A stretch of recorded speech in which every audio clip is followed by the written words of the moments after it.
दत्त जी की पुण्यतिथि है, क्या कहना चाहेंगे? और देखिए, यह कार्यक्रम जो पुण्यतिथि वाला है 1999 से मैं अपने सहयोगियों और जो उनके शुभचिंतक थे हमारे पिताजी थे, उनके सहयोग से यह मैं 26वीं बार पुण्यतिथि का कार्यक्रम कर रहा हूँ।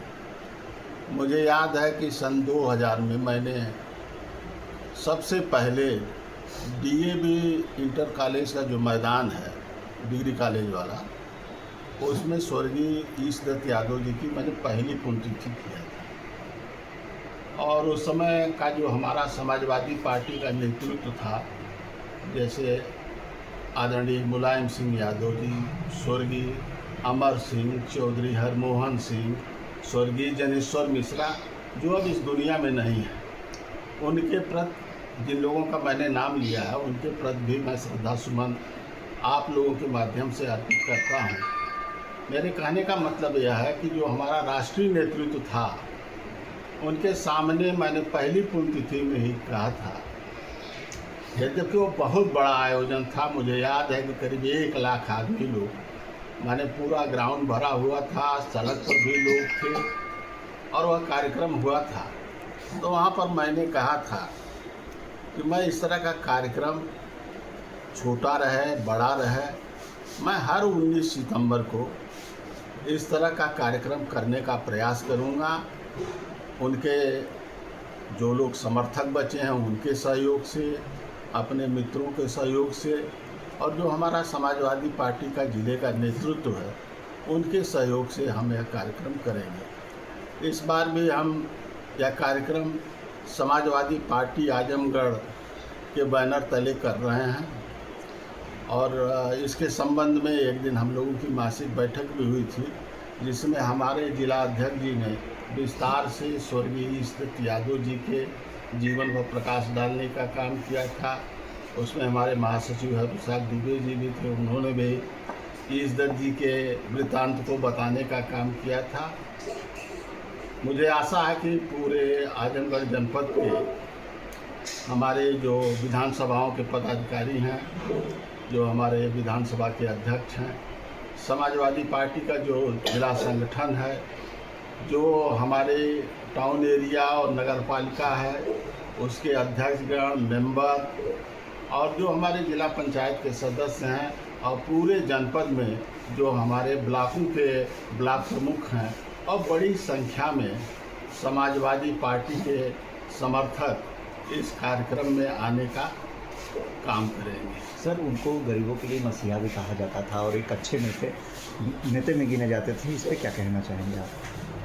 आप जो बात कह रहे हैं, इस बात को पूरे आजमगढ़ जनपद में लोग कहते हैं। मुझे उनके कई संस्मरण याद हैं।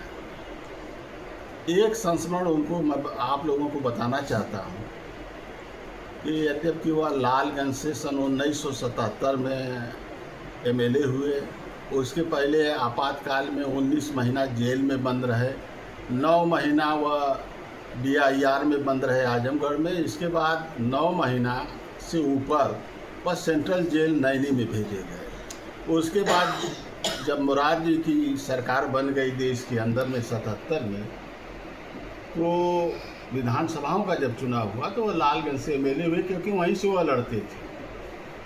और इसके बाद राज्यसभा के सदस्य 2 बार रहे।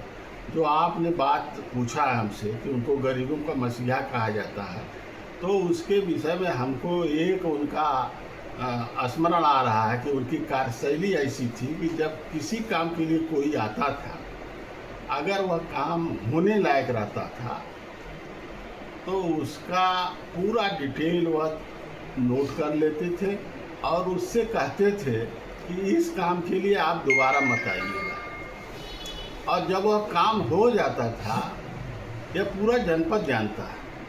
उनके ज़माने के जो लोग राजनीतिक हैं, मैं इस अवसर पर आदरणीय बलराम जी का भी नाम लेना चाहूँगा कि आदरणीय बलराम जी और स्वर्गीय ईश दत्त यादव जी ने आजमगढ़ जनपद में पूरे प्रदेश में, यहाँ तक कि महाराष्ट्र में भी नेताजी का जब जब आदेश हुआ, माता प्रसाद पाणी को लेकर, बलराम जी को लेकर, हमारे पिताजी, इन लोगों ने पार्टी बनाने के लिए पूरे देश में दौरा करने का काम किया। तो उनकी कार्यशैली ऐसी थी कि वह किसी को परेशान नहीं करती थी, चाहे अमीर रहे चाहे गरीब रहे, वह सबका सम्मान करते थे और काम हो जाने पर उस व्यक्ति को बताते थे। वह कहते थे कि इस काम के लिए मत आइएगा, दूसरा काम रहे तो आइएगा। तो इस तरह की कार्यशैली है। इस तरह की कार्यशैली आजकल चाहे हम हों चाहे कोई दूसरे लोग हों, जो लोग राजनीतिक और सामाजिक क्षेत्र में लगे हुए हैं, इस तरह की कार्यशैली का अभाव है।